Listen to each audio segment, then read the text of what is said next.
Nabigo nga ang TNT tropang 5G sa kanilang Grand Slam run. Ito ay matapos silang mapigilan ng powerhouse team ng SMB. Ito ay dahil may mga injuries nga ang mga key players nila gaya ni Jason Castro, Ray Nambatak at Poy Eram. At may mga iniindang injuries din ang mga star players nilang sina RR Pugoy, Calvin Oftana at ang bago nilang shooter na si Jordan Heading. Kaya't ngayon nga ay naghahanap sila ng mga players na maaari nilang idagdag sa lineup nila para makabawi sa nalalapit na PBA 50th season. At narito nga ang mga top players natin na target nilang makuha para sa next PBA season. Top 5, Christian Standhardinger. Si Christian nga ay isang conference lang naglaro last PBA 49th season. Ito ay matapos siyang magretiro matapos ang unang conference last season. Pero nasa may jeep pa din nga ang rights niya, kaya't kahit nag-expired na ang kontrata niya sa kanila, ay hindi pa din siya pwedeng mag-sign sa ibang team. Last Philippine Cup pa naman, tina-target sana siyang makuha ng TNT. Pero this off-season nga, ay baka pwede silang mag-offer sa jeep para sa sign then trade ni C-Stan. Nag-average si Standhardinger ng 15.2 points, 8.4 rebounds, 3 assists, 52 field goal percentage, at 50% free throw shooter last PBA 49th Governors Cup. Panoorin natin ang maikling basketball highlights ni C-Stan sa jeep kung ganun pa din ba siya kagaling sa dati.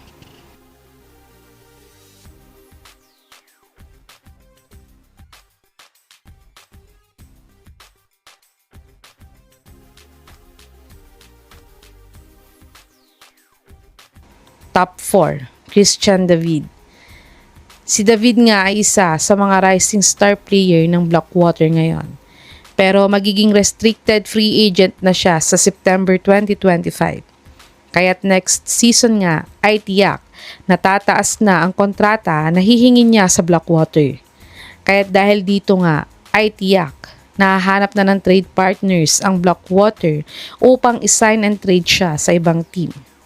At isa nga ang TNT sa matunog na interesado dito kay David. Si David ay nag-average ng 15.6 points, 7.4 rebounds, 1.5 assists, 0.8 steals, 0.3 blocks, 42% 3-point shooter, at 50% free throw shooter sa kanyang PBA 49th Philippine Cup.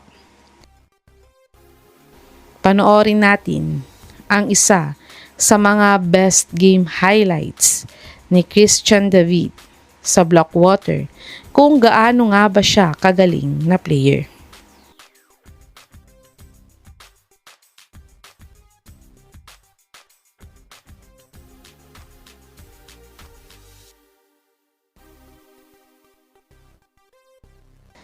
Top 3, Cedric Bearfield.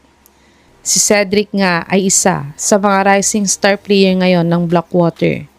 Kahit rookie pa lang ay talagang makikitaan veterano na nga siyang maglaro dahil sa dami ng overseas na kanyang pinaglaruan bago siya magpa-draft sa PBA.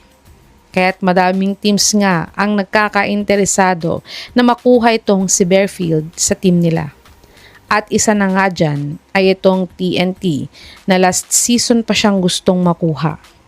Nag-average si Cedric Bearfield ng 17 points, 2.7 rebounds, 3.8 assists, 0.8 steals, 26% 3-point shooter, at 78% free throw shooter sa kanyang PBA 49th Philippine Cup. Panoorin natin ang isa sa mga latest game highlights ni Bearfield sa Blackwater kung gaano nga ba kabaterano gumalaw si Bearfield.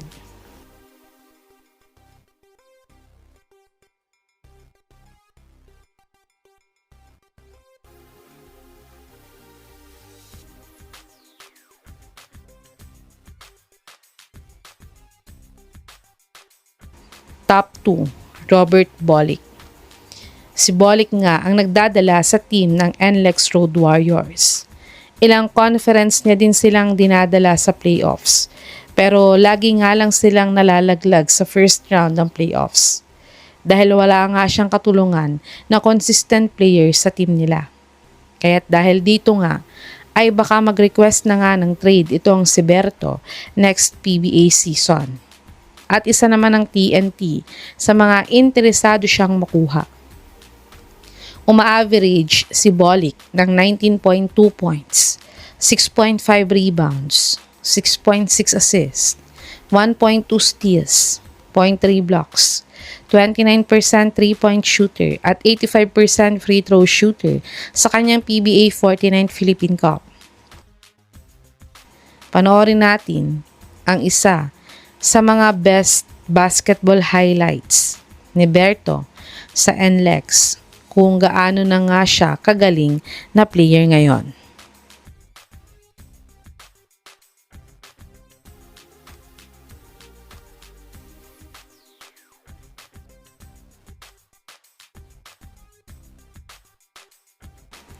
Top 1, Jason Perkins. Si Perkins nga yung star player ng Phoenix. At ilang beses nga siyang napasama sa top 5 voting ng best player of the conference last PBA season. Yun nga lang ay laging nalalaglag ang team niya sa playoffs, kaya't never pa siyang nanalo ng award na to. At nagkakaedad na din itong si Hefty Lefty, kaya't tiyak na gusto na din niyang makakuha ng championship bago siya magretiro sa PBA. At pwede nga siyang matulungan ng TNT kung magpapatrade siya dito. Uma-average si Hefty Lefty ng 23.2 points, 6.6 rebounds, 3.4 assists, 45% 3-point shooter, at 77% free throw shooter sa kanyang PBA 49 Philippine Cup. Panoorin natin ang isa sa mga pinaka-latest game highlights ni Jason Perkins para sa Phoenix last PBA season.